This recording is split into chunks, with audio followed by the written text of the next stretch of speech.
What's doing, everybody? Today is Tuesday, October 14th. The president of peace, Donald Trump, gets a peace deal in the Middle East, gets the hostages released. You got mixed reaction from the Democrats.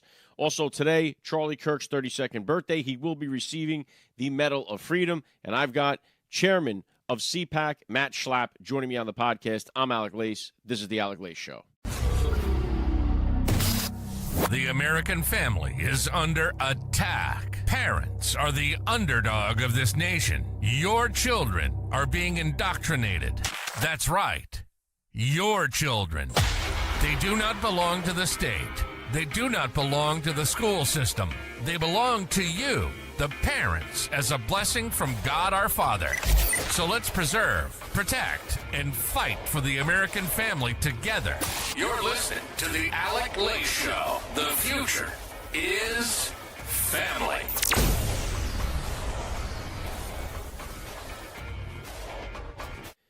All right, welcome everybody to the AlecLace Show. I'm happy and honored as always to be here with you guys. Thank you for tuning in. If you're watching the broadcast as it streams live on Rumble, please get down there, hit the share button. Let's get as many people into the live broadcast as possible. Historic day yesterday.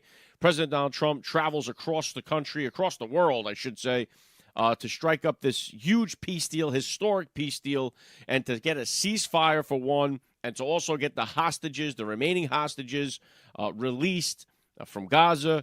He was over there, Israel had a picture of him in the sand and a big dedication to President Donald Trump. He's the one that made this happen. He's the deal maker. He's the peacemaker. And this was his, another notch in his legacy to secure what he has done. He is the peace through strength. I think that this came because of the way President Donald Trump was able to leverage his power, his I guess you'd want to say the way that they fear him, especially Iran, who is the one that is funding Hamas, terribly afraid of President Donald Trump after he bombed their nuclear sites over there. They know that he's not somebody that is going to fool around. He was saying that, hey, if this doesn't come to a conclusion, there's going to be hell on earth here. So I think they took him seriously. I think Iran was a big part of saying, like, hey, you know what, maybe this is not the best time to try to pull this off. And so Hamas gave into this ceasefire agreement, released all of the hostages, living hostages. So you have to say living because some of them died in captivity there. They were prisoners after the October 7th raid. And, all of them came back. So Trump got that done in a way nobody else could. He also, because of who he is, was able to rein in Bibi Netanyahu, who probably would have just nuked the whole Gaza Strip there, if not for President Donald Trump and telling him to back off at times and let's get this done. And that is exactly what happened. So President Donald Trump is respected enough. You saw that on the world stage. Yesterday, every world leader coming up to take a photo op with the president. It was almost like they were paid spectators, the way they got up there, shook his hand, all smiles, all giddy, all just so happy to be around him. He has that aura. They all want to have that memory for themselves, even though they're world leaders themselves. They all want to be around him. And it shows that respect gets shit done on the world stage, and he did it with this ceasefire. And you have to give this guy credit for what he did. And the people, if you ever tweeted "Free Palestine" and you didn't tweet out "Thank you, President Donald Trump," then you never cared about Free Palestine. You only cared about hating Trump. You only had Trump derangement syndrome. It was because if you were on this kick of ceasefire now, like you've seen all the Democrats throughout this whole ordeal for 2 years, ceasefire now, ceasefire now. Well, you got a ceasefire now, and it's thanks to President Donald Trump. Now, the Democrats have had, obviously, mixed reaction to this because you cannot deny the enormity of the historic deal that Trump did here. You can't deny it. So they have to, what the next best thing they could do is just not give him credit for it. So most of all the Democrats tweeted out about this, about the historic great deal that it was, without giving President Donald Trump any credit. It almost seems like they went into their AI chatbot and asked the chatbot, how can I write a really good post about this historic peace deal and not give President Trump any credit? And whatever the chatbot results gave them, they copied and pasted into their Twitter feed. And that's what it seems like they did, especially the former presidents, Barack Obama and Joe Biden. Now, Biden went a step further. He took credit for it. And Kamala Harris and Joe Biden took credit for this. As dumb as you could believe that is, that they're like, oh, this was our deal. No, you left 20 hostages on the table. President Donald Trump brought them home. There was still fighting going on when you left office. Trump put it to an end. And it's one of those things where everything good that happens during Trump's presidency, Biden and Kamala are going to be like, oh, that's because of us.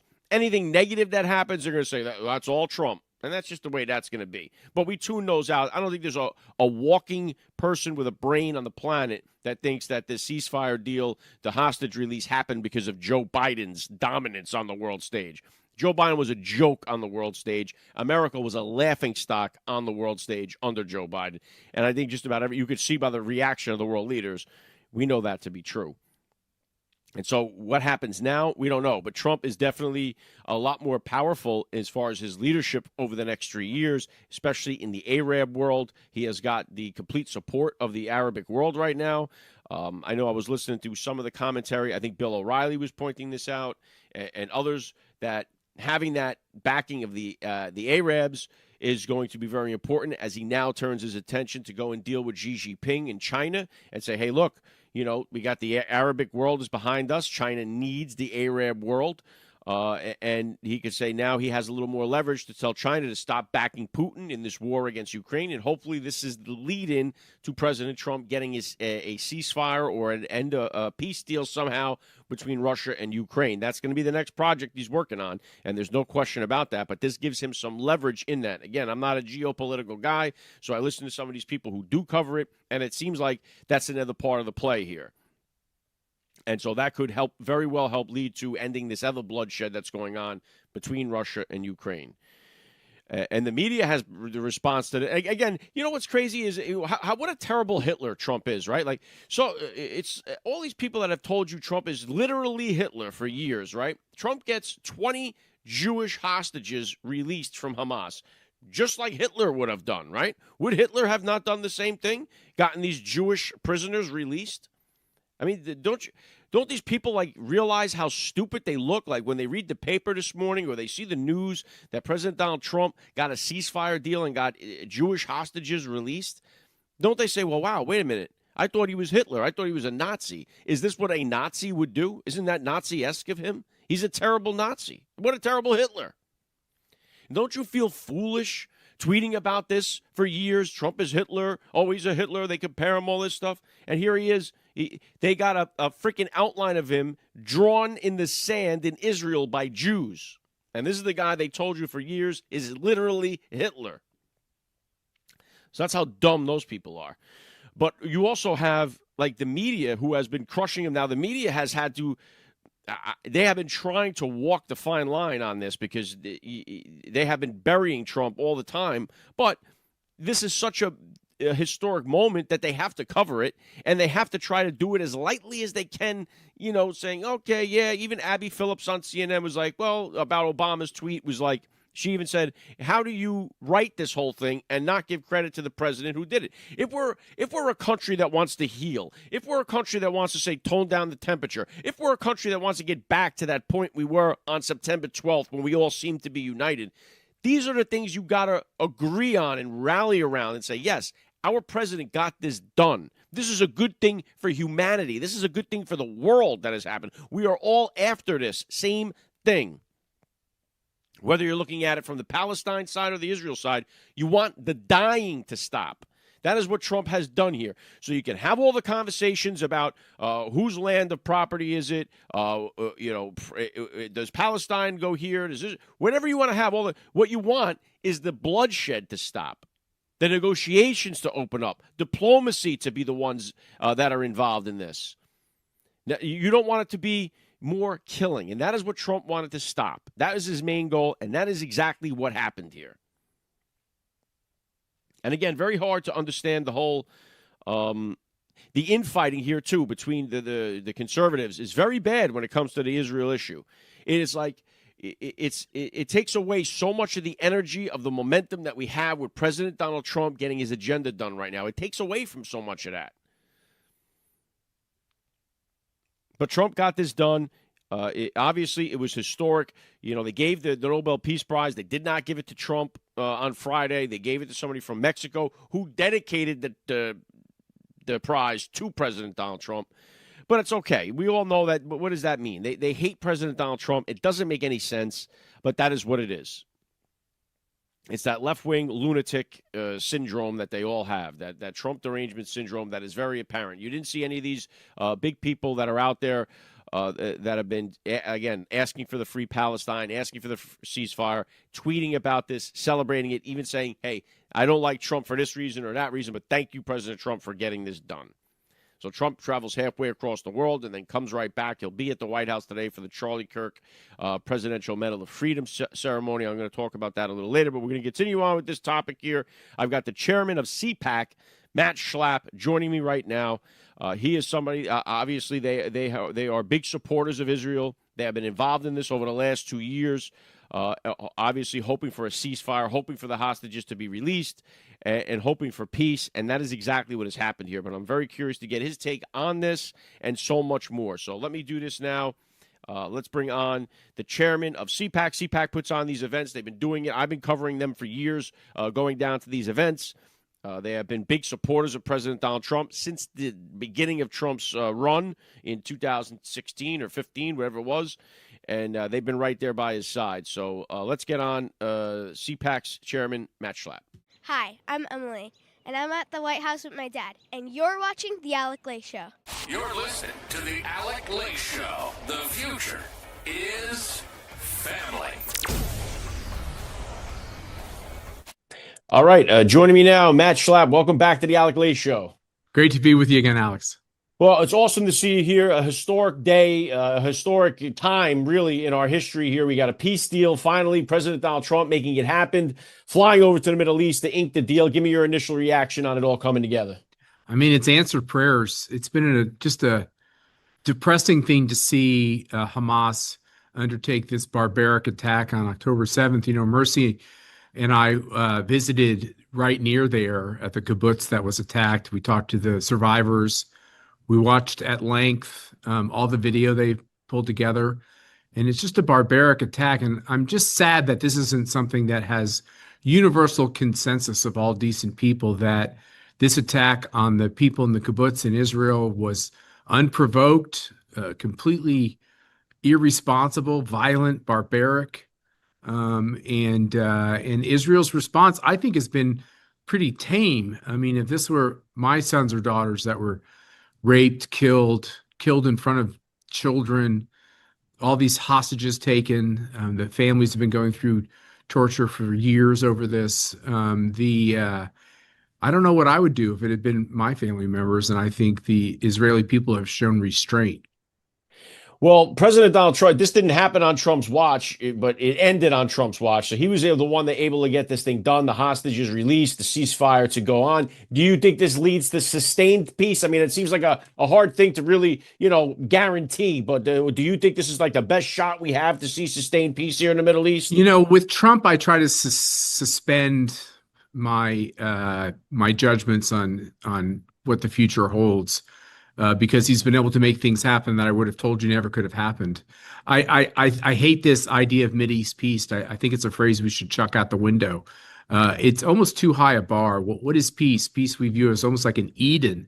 And instead, I want some normalcy. I want some like regular business. And I think as long as Trump is our president, I think we will get that in almost every corner of the world, including in the Middle East. I think people know that when you have a strong American president, the consequences of taking us on or our allies on are substantial. Look what happened in Iran with their nuclear weapons program and Trump's decision to end it or to really defang it. So, when we have President Trump, we'll have less wars, we'll have less hostages, we'll have less terrorism. One of the things CPAC is really focused on is how do we keep this going beyond Trump? He's been such an amazing man of history, but we've got to turn this into momentum to have a movement that continues to have these successes into the future. I know that's not speaking ill of Trump. I'm sure he wants that more than anything else, too. He loves his kids and his grandkids, and he wants to see America dominate the century, not just the next 3 years. Well, Matt, it's also going to take two to tango here too, because you're going to need that commitment from the Palestinian side of this as well. We haven't really seen any kind of boasting from the Free Palestine crowd, who have been up Right. Trump's rear for the last 8 months since he's taken office. Now that he gets the ceasefire that they've been begging for, we haven't seen anything from that side to say, "Hey, thank you, President Donald Trump." Even the Greta Thunbergs of the world, they're not tweeting out, "Hey, thank you, Trump, for making this Right. happen." Do the Palestinian side see this as a win or as a good thing that's happening? So this term Palestinian, you can spend an hour on it, right? And who are they and who should represent them and what land should they have? So let's put that to the side for a second. I think with the dozens of Arab states that are all around Israel, the question is, is there leadership in those countries that are happy that Trump has been able to hammer out an agreement? And I think that's absolutely true. These are the same regimes that were involved in the Abraham Accords. They don't want to see a war in the Middle East. They want to see commerce, economic activity. Not all of them will embrace every aspect of an Israeli government or country, but they know that they've watched this over the course of the last almost century, and they realize that they'd rather deal with the reality than the reality that they want. And the reality is that the Jewish people have a state. It's the state of Israel. It's very closely associated with America because we were closely associated with its creation, and they're a democracy in a dangerous neighborhood. And our interests are aligned. We also have our own important, politics inside our own country, where interestingly enough, the Republican Party is the one who stands up for Jews and for Israel, even though they don't vote for us in overwhelming numbers.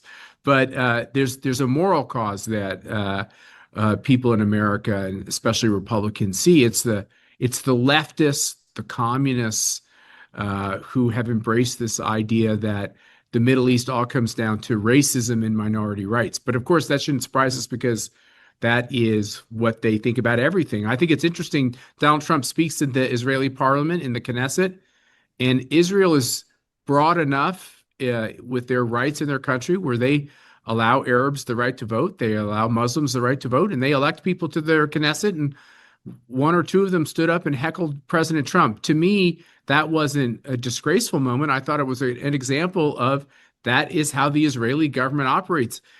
That's how the American government operates. We elect some really crazy leftists to Congress. And once a year at the State of the Union, they all show us how crazy they are. Yeah, they do, and you're right. It's funny because not funny, but the Democrats can't even sustain peace in their own cities. Trump is trying to do this really for the whole region, That's But right. listen, Matt, we can't ignore the fact that there has been a big amount of infighting within the MAGA crowd when it comes to the Yeah, Israel-Hamas it's issue. true. I mean, you can't ignore it. It is the only thing, really, I would say, the number one thing, pulling the party apart inside the MAGA base. So, I what's your agree. take on how do we kind of heal these two sides? I don't talk about this much publicly, but I think CPAC has played a constructive role into bringing a lot of Democrats and non-traditional Republicans into the fold. We were the first people to invite Tulsi Gabbard to speak when she was still a Democrat. We invited Bobby Kennedy to speak when he was running against Trump. We've always believed that we've had lefties on our stage who agreed with us on one important issue. So we've always tried to broaden the coalition on these important issues. So it hurts when I see it fracturing. And, I've thought about the words I've put out after this agreement, and, I've really tried to think through them, which is, can we all agree that Hamas attacked Israel? They were unprovoked, and they did it because they have hatred towards Jews. And the videos that I watched right along where the atrocities occurred were mostly young Muslim men bragging about how many Jews they had killed. And we should all be able to condemn that very easily. And I actually don't think there's a problem with that. I think conservatives, Republicans, MAGA folks, Democrats who aren't communists, all these people that are in this coalition understand that that was an atrocious day and we should fight it. I think almost all those people also believe that it's dangerous for Iran to have a nuclear weapon when Iran is being run by the mullahs. I think in the future, Iran won't be run by the mullahs anymore. And then we'll have to rethink all these kind of basic security concerns. If you really think about this, Alex, the people of the Bible, the most prominent people in the Bible, the Old Testament, the Jews, the New Testament, New Testament, the Christians, of which I am one, a Catholic. And I think the people of the Bible can really step up and agree on certain things. And I think one of them is that radical Muslim regimes should be rejected and countered. You can agree with that and not like Benjamin Netanyahu or like everything about what his government has done or is doing. And so I think it's a big mistake when people call everyone who disagrees with Prime Minister Netanyahu on something an anti-Semite. Yeah. That's unfair. You can be a contrarian and like certain politicians in Israel and not like others and not be anti-Semitic. By the same token, when there's clear examples of anti-Semitism, we got to speak up at those times, because what we've seen in the past is this cancer can grow, and it's a blight on the earth. Well, I'm glad to hear you say that, because it goes to your earlier point where we do that here. I mean, I was very critical of Joe Biden when he was elected, and I had been throughout his entire campaign. Doesn't make me anti-American, and that is our right to judge our people that are governing us, that are elected to represent us. So I think you've seen that in Israel. You've seen when Steve Witkoff was over there, they were booing when he mentioned Netanyahu, and when he mentioned President Trump, they erupted in applause. They see this as President Trump made this happen, and if not for him, it would not have happened. And I think this is another notch on President Trump's legacy that's going to secure, although he seems to think he's not getting into heaven, but he is the one that seemed to have worked harder than anybody else. And he is the president of peace. He's the guy that just wants to see everybody prosper. Let's stop that killing. Let's everyone stop dying and start making money and start enriching ourselves and our communities and our neighbors. And that's what he wants. He's the guy that wants everyone to prosper and wants to see peace. And also remember, what we saw happen in our elite institutions, including Ivy League schools and stuff, was this anti-Semitic trend where young Jewish kids felt unsafe on campus. And I think it's important for us to point out for two reasons. Number one, it's immoral. The second thing is these people are terrible hypocrites who think they run our society, and they have so much wealth and so much power. They hate the people they act like they speak up for. We saw this with the state of a lot of our communities in these big cities. They've run these big cities over the last 50 years into the ground. It's very unsafe for a lot of the minorities who live there, yet they act like they're speaking up for these minorities. And when Donald Trump said to the Black community, "What do you have to lose? Why don't you take a chance on me on a different way of voting?" And it's paid off for them. By the way, it's paid off for them in very tangible economic data, which anybody can access. But it's true with leftists. They're better propaganda than we are. They're really good liars. And they've lied to a lot of religious minorities and racial minorities in our country and other parts of the globe, that somehow they're their advocates. And they're actually, in many ways, they're the ones keeping them down.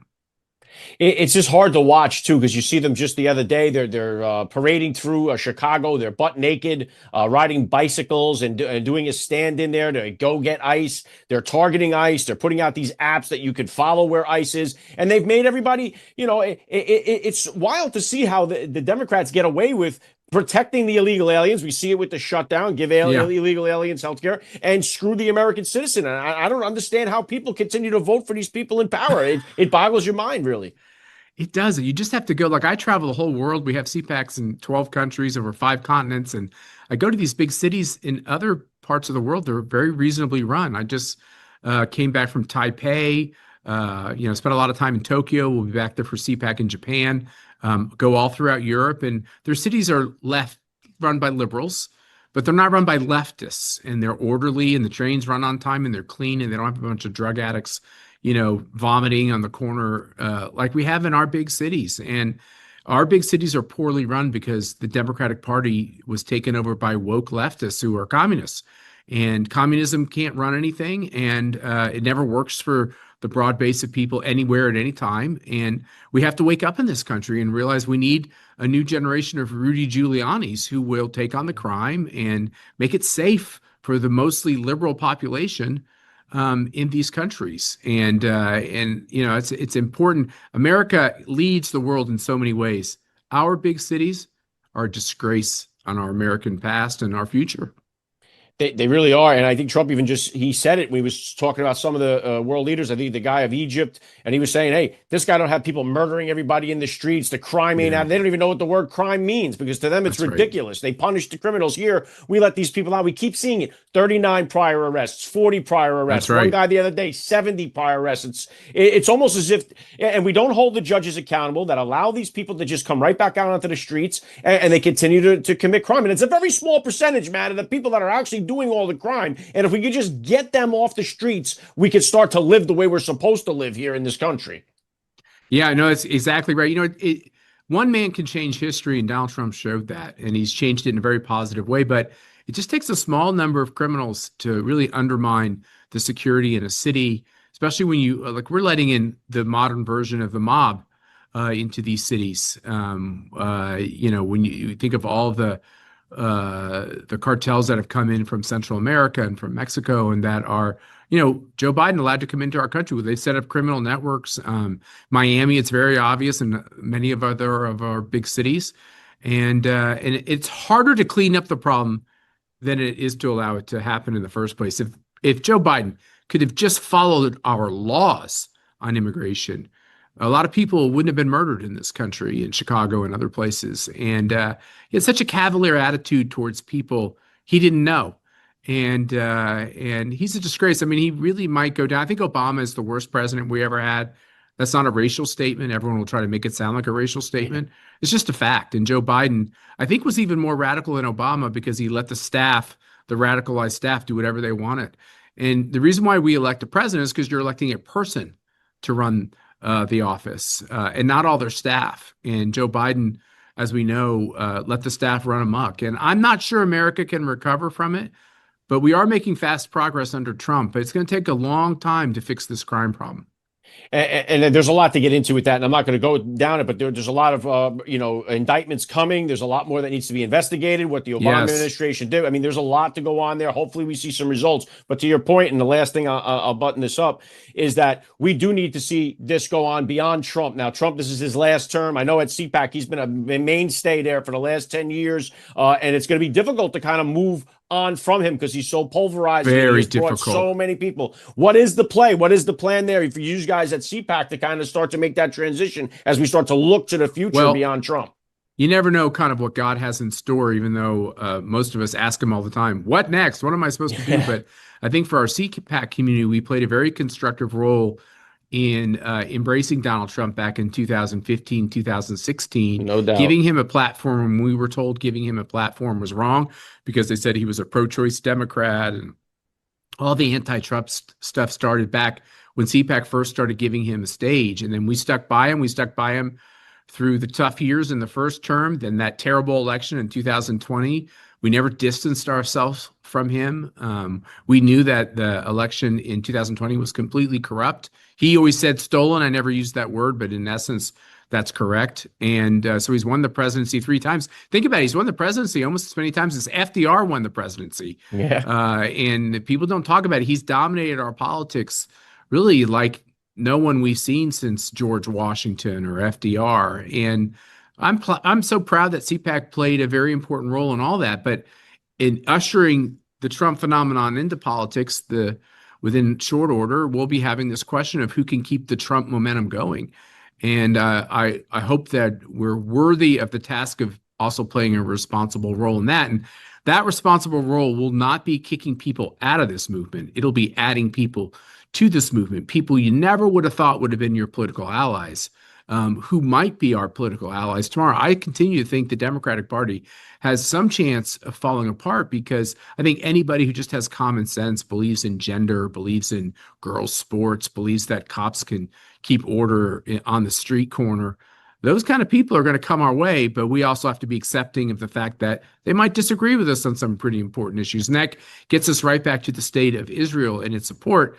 I have some great conservative friends who are much more aggressively against steps that the government of Israel takes. I'm not going to be quick to call them anti-Semitic just because they have a different view of what the government should do. I think that we have to listen to each other. I've learned a lot by listening to their voices.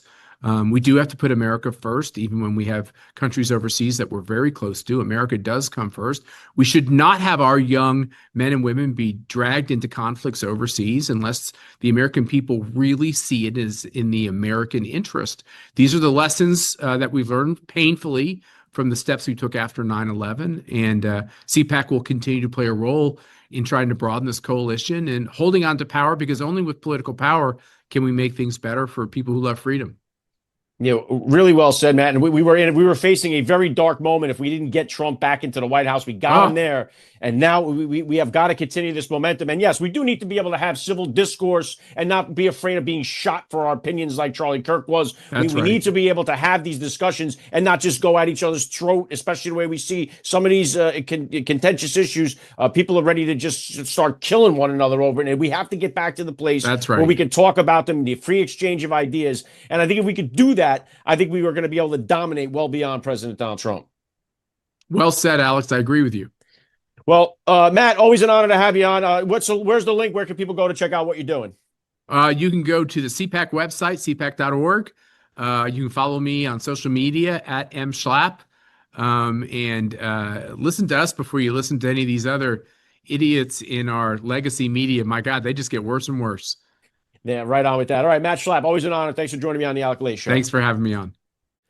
All right, grateful to have Matt Schlapp on the podcast here today. What do you guys think about the interview? Hit me with a comment down below. And he's right. CPAC has been, I mean, I've been there throughout all of these CPACs, and when a lot of people dropped Trump after the 2020, after January 6th, when they had the Fedsurrection and they tried to stage it to look like MAGA was trying to overthrow democracy, a lot of people dropped President Donald Trump. Many on Fox News were not allowed to cover this thing. It was a big no-no because they can't say stolen election. It was like you were refrained from even getting involved in it. Many people distanced themselves from President Donald Trump at that time, people in the Republican Party. But CPAC never did. And I think the reason they were always there, they always supported him, even throughout that period of time where the election was stolen, all the way up until he announced he was going to run again, was a crucial time for people to support President Donald Trump. And they did.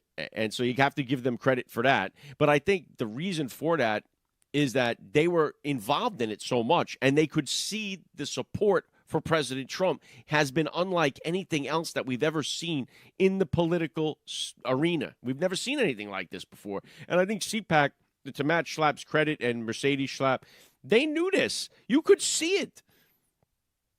They've been involved in politics their whole lives. And so they have a good read on when somebody is so dynamic like President Trump got more of a – this is the thing that's crazy. I have to look up this stat, but I don't know how many other presidents got more votes the second time they ran. Like even Obama, who did really well in 2008 when he ran for president, when he ran for re-election in 2012, he lost votes. He did not get as many votes as he did his first run, which is normal. It's not really a knock on him, although he sucked. But it's normal for presidents to go for re-election and get less votes. President Donald Trump got 11 million more votes the second time he ran than he did the first time. He got 11 million more. And then the third time he ran, he got millions and millions of more votes.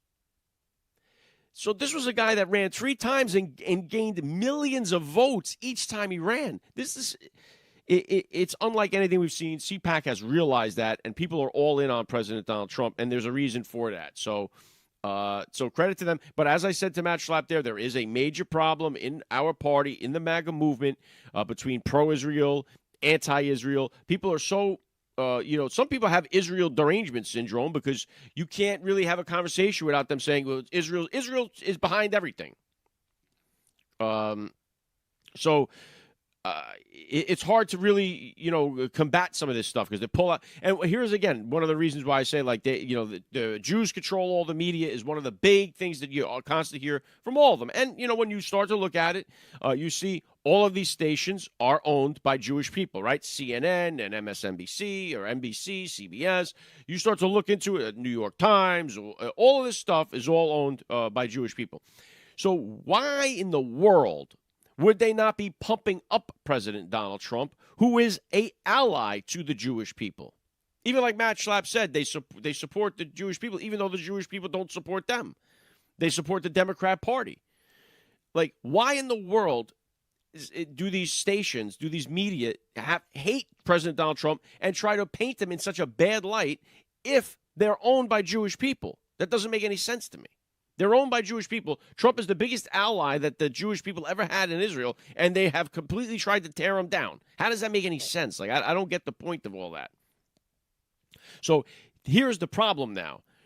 It almost seems like you're in a position where, just like Matt Schlapp was saying, like anytime you criticize like Netanyahu, which I think should be out immediately. I don't think Netanyahu, after this thing is finally buttoned and we have a clear path here that this is going to be the way it runs, and we get all the, I think they're still waiting on some of the dead bodies that were hostages taken. Whenever this peace deal is finally begun, like we're on day one of the peace, Netanyahu should step down and they should be allowed to elect a new leader. I think that should happen. I think Netanyahu is a corrupt politician. That's my feeling on it.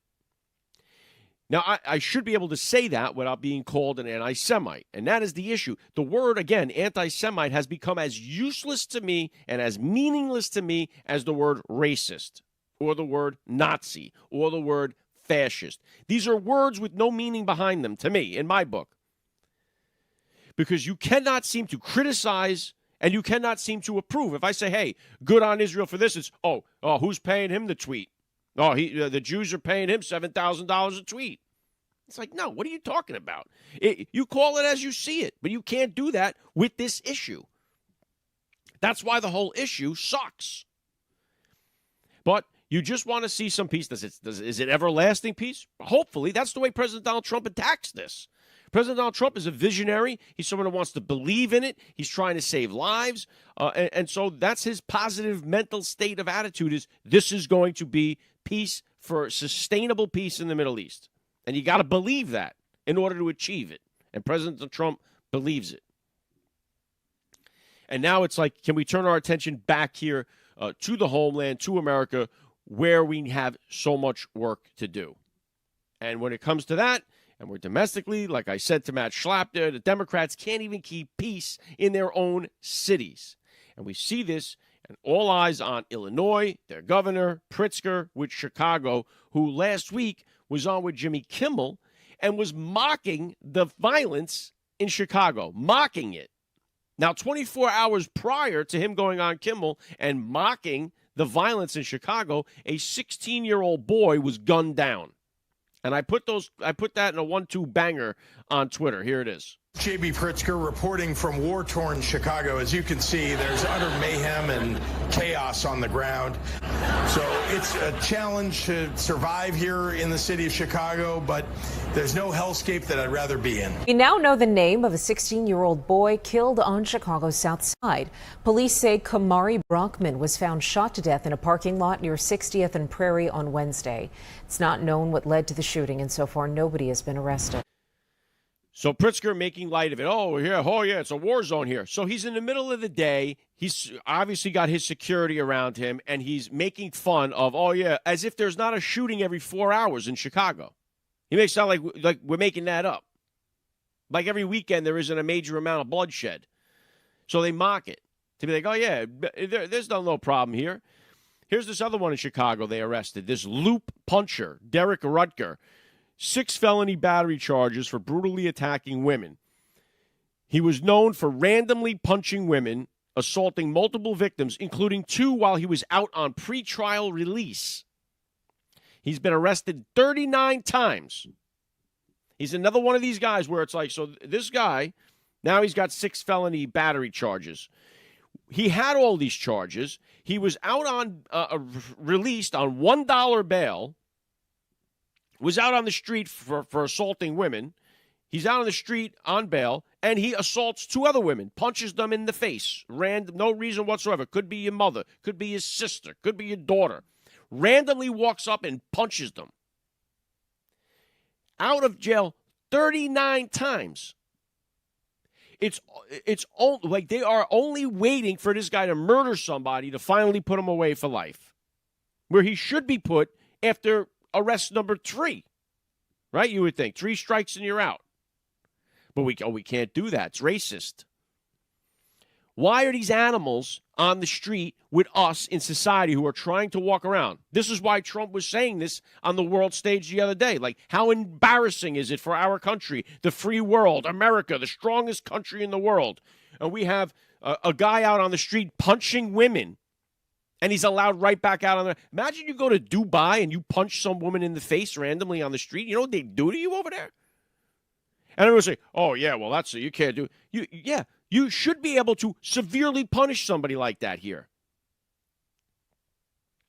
But do that in any of these other countries. Go and punch somebody's wife in the face as hard as you can. And then get a second chance and do it again. Watch what happens to you over there. But over here, 39 times in and out of prison. The guy who stabbed Irina Zarutska in Charlotte, out on... how many times is the guy out of jail? It's the same story that we see over and over again.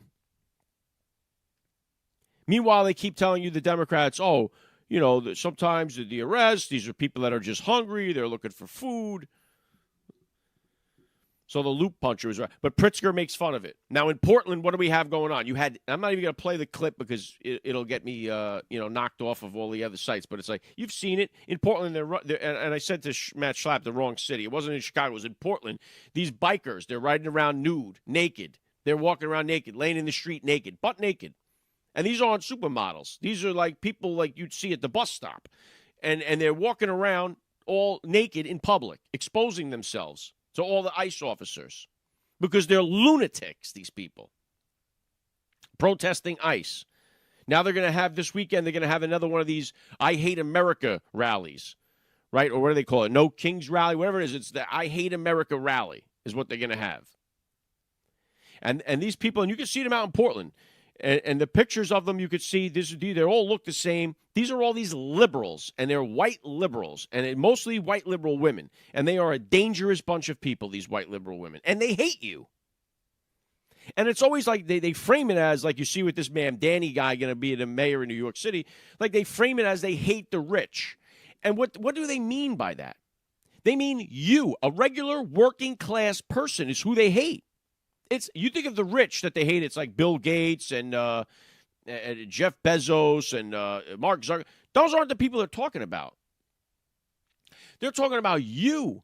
If you own a home, if you have a business, if you have a family, if you're supporting, if you're taking vacations, if you have a nice car, they hate you because they don't believe you should have any of these things.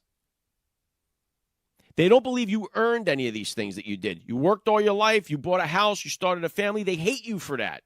You shouldn't have that. You should share that with everybody.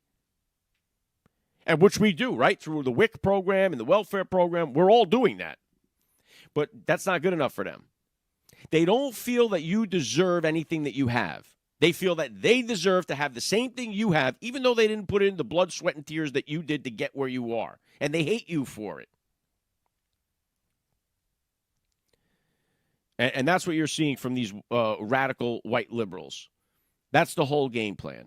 They don't believe that that you're a good person because you own your home, you own a car, you have a family. They think you are the enemy. That is everything that they hate. And their lives are in disarray. They're not creating anything. They're not building anything. They're not contributing anything. All they are is anarchists and haters. They hate you. Meanwhile, their lives are in complete disarray. They hate everybody. They're angry. They're miserable. And it's you could see it in the faces of these people. They're standing there screaming and yelling at ICE officers. Right now, yesterday you had Columbus Day, and here they are contradicting themselves again. Because all day on Columbus Day, what are they doing? Well, they call it Indigenous Peoples Day, and they're posting memes like this that say, Columbus Day. What do? Go into somebody's house and claim it as your own. So they're making the case against illegal immigration by denouncing Christopher Columbus, right? They all say the same thing, all these memes. In honor of Christopher Columbus, let's walk into someone's home and make it our own. Well, isn't that the same thing we're saying about illegal immigration? They're walking in here, and they're just making this their home. And we always say the same thing, like, hey, listen, would you allow to keep your door unlocked and just let people come on in? And they'll say, no, you're crazy. This is the case they're making against Christopher Columbus. He's the only immigrant ever in the history of the world that the liberals hate. What was Columbus but an immigrant? Shouldn't he be allowed to come here and enrich us with his diversity? But no, the liberals hate that. You know why? It's because it's American history. It's part of the story. And they hate everything about America, every single thing about it. And you've seen the reaction to the indigenous peoples. You have all of the highbrows. You have all of the people that are like stuck up, like, we are going to celebrate the indigenous peoples. No, it's Columbus Day. It's like it's one of those things where you see Trump gives it back. He says, we declare Columbus Day. It's like we could say Columbus Day again. You could say Merry Christmas again, right? He didn't declare June a Pride Month. It's like the normalcy is back. But they make this case against Christopher Columbus, saying that, he just came into it. Well, why are we allowing it? Then you should be against illegal immigration, shouldn't you? If you're against Columbus, but you're for illegal immigration, you are a retard. That's the problem here. Then they don't see that. But what are you going to do? And let me play this clip because I found this fascinating. Don Lemon, who's lost his bird, he's out there interviewing people, and he's trying to convince this girl that breaking the law is not a crime. And he's trying to convince her. Now, there was another bystander comes by that gets involved in this conversation, but you got to listen to the lunacy. You breaking the law is really, it's not a crime, right? So here, listen to the breakdown here from Don Lemon. Okay, crossing the border illegally is not a crime? No, it's not a criminal act. Okay. It's a misdemeanor. So why are they being sent back and saying that they're breaking the law? That's the point. Okay, as somebody that actually... We don't know if they're breaking the law because they won't tell. There's no due process. Where's the evidence? That's the whole point. And if they are breaking the law, most people will say, okay, then they need to go if they're criminals. But if they're not, why are they being rounded up and sent out, especially when he promised to deport the criminals? And now he's not doing that. Yeah, I don't think we're going... Misdemeanor is not a crime. That's what you're saying. Yeah. So misdemeanor is not a crime? It's not a criminal act, no. If you get charged with a misdemeanor, that's not a criminal act. So why get charged at all then, if it's not a criminal act? Because we have different levels of crime. Everything is not the same. So it is crime. No, it's just we have different levels of. I shouldn't say crime, but it's not. It's not a crime. You're not breaking the law. I mean, you are breaking the law, but it's not a criminal act. So it's breaking the law. No, you're not breaking the law. The misdemeanor is not breaking the law. No. If you're speeding, drinking, get pulled over, DUI. That's not a criminal act. Well, no, if you're speeding is a misdemeanor. It's a misdemeanor. Right. So it's still breaking the law. Okay, well, if you want to qualify that, we're doing semantics. But what I'm trying to tell you is everything is not the same. It's all not one thing. But is it the law? What is it? The law that what? Is it a law to come over legally? Is there a law? There are rules processes that you should follow. Yeah, so you're breaking rules. You're breaking the rules, but you're not necessarily breaking a law. So what happens when you break the rules? Then you suffer the consequences. But the consequences should not. Look, no one is saying no one should suffer the consequences. You guys are getting things mixed up. He's like, it's semantics. Oh, semantics, what you're saying. No, it's illegal, Don. You're not allowed to come into the country. You're breaking the law if you don't do it legally. It's illegal to do it. You're breaking the law. It's not a hard concept to understand. Don Lemon is like, well, do you due process? Do you believe in due process? Where was Don Lemon when Obama deported like 5 million people, the deporter in chief, and 80% of them didn't get any due process at all? Bill Clinton deported 10, 12 million people, and none of them got any due process at all. 90% of them, no due process. Where was Don Lemon hitting the street complaining about this? What are you talking about? And they're trying to convince you that it's not a crime. Because if it is a crime, then they're criminals, and they can't have that. It's everything for the illegal immigrant and everything against the American citizen. The stupidity is off the charts. And here he is trying to convince people that it's not no. It's just because he's breaking the law. That's not a crime. It's a misdemeanor, not a crime. That's the stupidity of it. They're willing to bend reality to fit their cause, and that is what they do time and time again. Same thing that you see with the Trump derangement syndrome. It's wild. All right, and today, Charlie Kirk's would have been his 32nd birthday. President Donald Trump going to posthumously award him the Presidential Medal of Freedom. Big ceremony at the White House coming later today.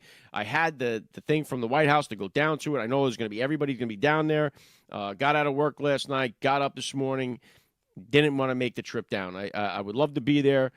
Got work again tonight, so it's one of these things where I have to judge my days I'm going to take off of work. You guys know I've been filling in down there at OAN. I've got a few other things going on. I got to watch the days that I take and strategically go down to the White House when I can. I would love to be there for it, but I will be watching and looking on just as you will be. We'll never forget the way that the left reacted to Charlie Kirk getting murdered, because it really exposed them for the scumbags that they are, the hatred that they have in their heart for people that are really just, they tried to paint him as a fascist, Nazi, the whole bit, same thing. But Charlie Kirk, on his birthday last year, he posted this on October 14th, 2024, his last birthday on Earth. This was his post. Yes, for all of you emailing and texting, today is my birthday. Thank you for all the kind notes. All I want for my birthday is for you to go and vote and bring a friend or family member with you. Vote. That was his last wish. His last birthday wish on Earth was that you would get to the polls and vote President Donald Trump back into office, and that wish came true. It's sad. Another part of this whole thing is the conspiracy theories, again, have pulled people in the top two things right now in the MAGA world that have got everybody pulled apart is Israel and Charlie Kirk, because the part of the Charlie Kirk thing, now the lefts all hate Charlie Kirk anyway. In the right, the problem is how did Charlie Kirk die? Who assassinated Charlie Kirk? The conspiracy theories, or just theories, really, because everything is on the table. So much of this has pulled people apart from it. And a lot of it, too, you could parlay that with the Israel people saying, oh, Israel is the one that killed him. So I don't know, how this really helps. But, you have to ask the questions. There are a lot of problems with the way Charlie Kirk was assassinated. We've gotten into some of those. Some of them are so far off the wall, they're very, very hard to wrap your head around. Others make a lot of sense. Some questions have not been answered. But I know that on the 30th or the 31st of this month, we have the pretrial stuff going on. The trial is going to be televised. As far as I know, it's going to be like an OJ-type trial. We're going to be able to see everything. That's when I think we'll get a lot more answers. I think after that trial, we will be able to weed out many of the conspiracy theories surrounding Charlie Kirk's murder. I think after we get all the information from that trial, we'll have a much better read on what exactly went down. So we'll see. But anyway, Charlie Kirk's birthday, would have been 32nd birthday today, honored with the Presidential Medal of Freedom, the highest civilian honor that you can give. President Donald Trump came back from the Middle East. He came back at about 2:30. I was getting out of work, so it was like around 3:30 or something like that. I had seen on X in this morning that he got back. He got back to make sure he's here to do this and award Charlie Kirk this Medal of Freedom on his birthday. So President Donald Trump is a machine. For a guy that's 79 years old, this guy is incredible. Incredible pace. Inspiring, really, to see it. So you still have the government shutdown going on. Does anybody care? I think we're in day 12 or whatever it may be. Nobody sees the same talking points. I was actually on a call with Speaker Mike Johnson. I got invited to this call on Friday, I believe it was, with Speaker Johnson, Leader Scalise, and Chairman Pfluger. Was for new media. I was supposed to get a chance to ask a question. They only took maybe 6 questions. I didn't get a chance to get in, so I didn't really have any audio for you guys on that. But really, it's all the same talking points. The Democrats want to give funding to illegal immigrants for health care. All we want is a clean CR, and it's yada, yada, yada, same thing. I think the Democrats, this is their only play right now because Trump is smashing it everywhere. That this is the only thing they have to really try to get a knock on them and say, oh, look, Trump's shutting the government down, but no one's buying it, and no one really cares, to be honest with you. It's again, the most boring political story you could have is the government shutdown. So that's that. Last thing I want to play here is this this movie looks like it will be a banger, and it looks like it's going to be really good. It's coming out on July 4th. You guys, maybe you've all seen this, but I want to play it because it looks really good. Take a look. What happened, Washington? All those bullet holes in your jacket. How are you alive? I don't know.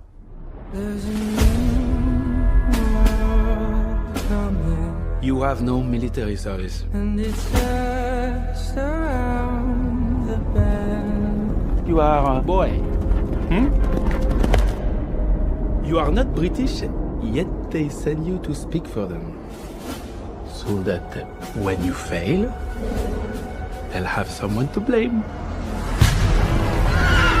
Young Washington, you lost in the New World. Who does own this land, if not the one who has the will to tame it?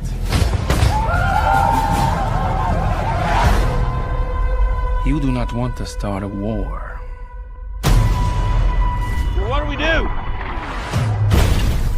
We fight!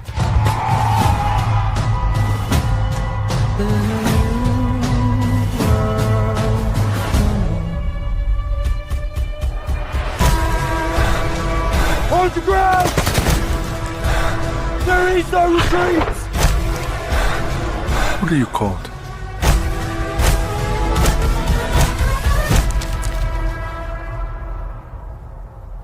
My name is George Washington.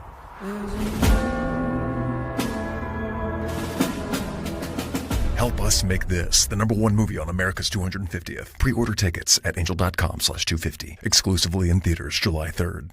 And it's being done by Angel Films, so you know it's not going to be full of woke-utopia. It's not going to be a woke revisionist of history. It's going to honor America's legacy, honor George Washington like we do. So I'm really pumped up to see that one. We'll definitely be taking the kids to go see that one for sure, and it'll be fun. So that'll be coming out July 4th, and it's a perfect time for it, too, as we get ready to celebrate our 250-year anniversary of the country. So it's going to be exciting. All right, so grateful to Matt Schlapp for joining me on the podcast here today. That's really all I have for you guys. Working on guests for Thursday. Make sure you lock it into my X account at AlecLace. If I got any guests coming, you'll see them there. And that's what I got. All right? So God bless you, the listener, you parents out there. God bless our police, first responders. God bless our military and our veterans. God bless America. And I'll catch you guys on Thursday, right back here on Rumble, 1 p.m. Eastern Standard Time. You're listening to the Alec Lace Show. The future is family.